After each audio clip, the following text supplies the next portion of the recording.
I have 8 simple ways to make getting out of debt fun. With debt payoff, yes, it is a reality, and I have 8 simple ideas that came from the mouths of millennials inside of the Debt Free Millennials Facebook group. Stick around.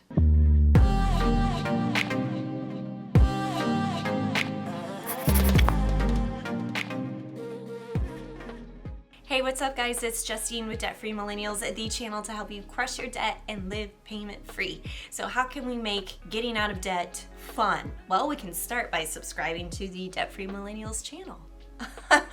Go ahead and scroll down and hit that red subscribe button if you're not already part of the DFM fam. Let's go ahead and get into tip number 1 on getting out of debt. Okay, the first one is use debt-free charts or coloring sheets to visualize your progress. This is one of my favorite ways to make getting out of debt fun because who doesn't love to color? In fact, inside of my How to Control Your Spending workbook, which has over 50 pages of content and activities, I will link to that in the description box below. P.S. It's on sale right now.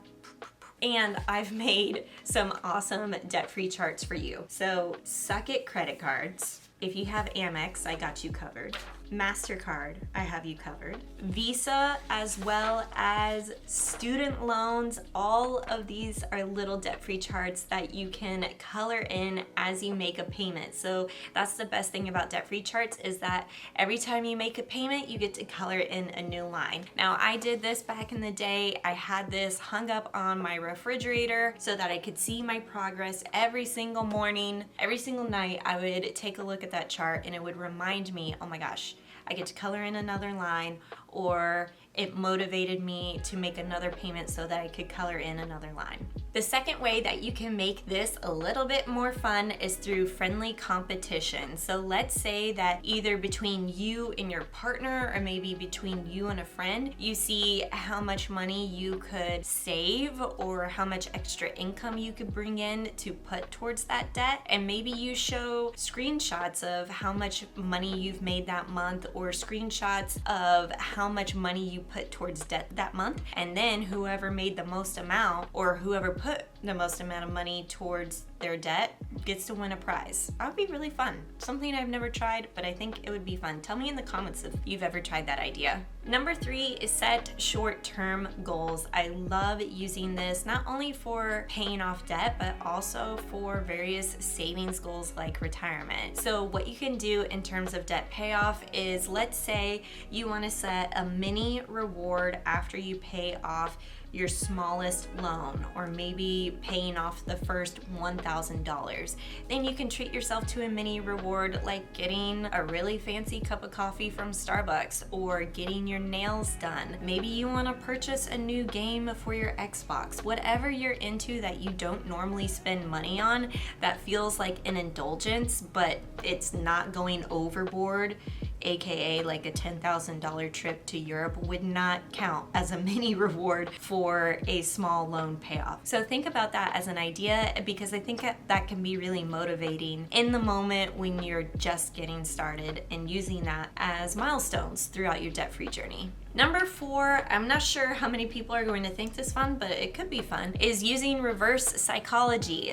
So thinking back, actually, someone in the Facebook group said, I just tell my wife, this is fun now, but we can't afford anything. No shopping, no dinner, no vacation. I can barely buy Taco Bell at this point. So remember how much fun we had before, but think about how much more fun we'll have when we're payment free. So really, can you dig in a little deeper and hold on for a little bit longer, knowing that you can have that same amount of fun and more, like 10 times more, if you can just think about like, oh yeah, we can't do anything right now because of the mess that we made. Now we're working on creating more management around our money that is going to allow us to have more freedom and more fun. Speaking of fun, one of my favorite ways to making getting out of debt fun, is by utilizing the contentment activities list, which is coming up with a list of fun things that you like to do that don't cost any money. If you want a step-by-step instruction on how to do that for yourself, you can check out this video up here. One of my favorite things to do on my contentment activities list is to go to the beach, go surfing,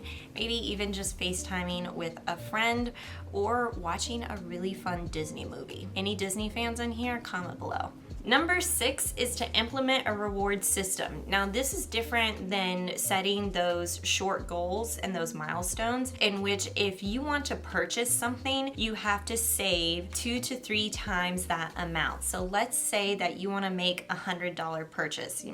Go shopping for new clothes for $100. So then you'd have to save $200 to $300 inside of a savings account, and then that money can go towards debt and your $100 can go towards spending. I really like this idea because it gets you in the habit of thinking about, well, if I'm going to spend this money, I also have to save way more. So it almost tricks you into spending less money, but you're still able to put more money towards debt and you still get to have fun at the same time. It's a win-win.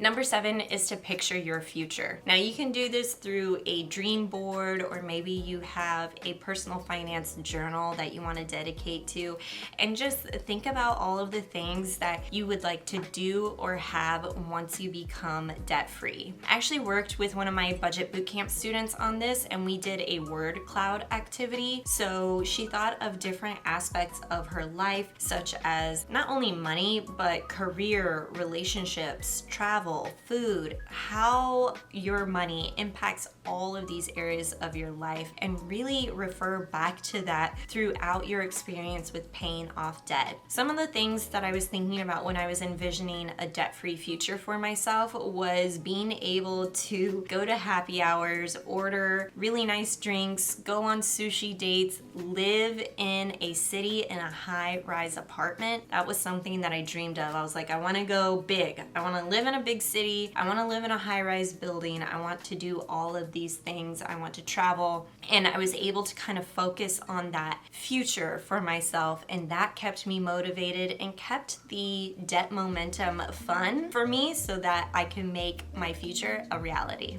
And number 8, I love this one. This one is the extra income challenge.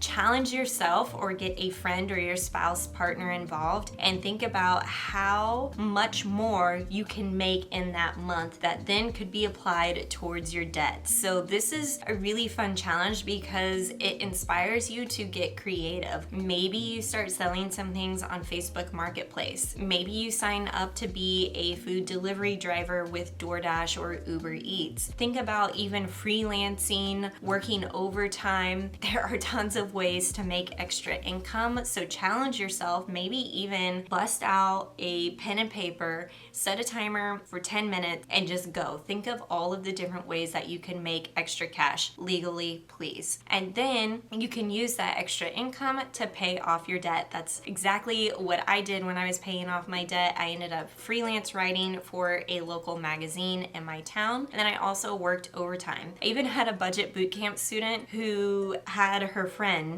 she was like, I'll make you a quesadilla if you pay me $5. And the friend was like, sold, I want a quesadilla and I don't want to make it, so here's $5.